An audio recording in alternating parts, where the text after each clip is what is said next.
Friends, welcome back our channel. Friends, మీరు చూస్తున్నారు శ్రీ కమండల గణపతి స్వామివారు.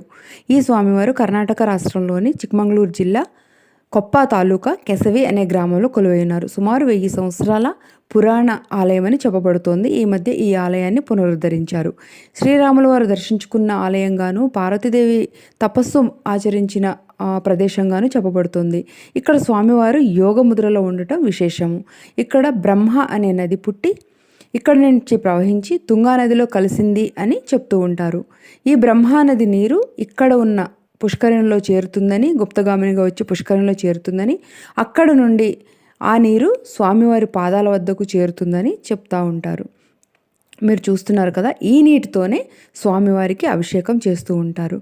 శృంగేరి నుంచి కేవలం 23 కిలోమీటర్ల దూరంలో ఉంది. కొప్ప నుంచి 6 కిలోమీటర్ల దూరంలో మాత్రమే ఈ ఆలయం ఉంది. దక్షిణ కర్ణాటక యాత్రలు చేసినప్పుడు మీరు కూడా దర్శించుకోండి.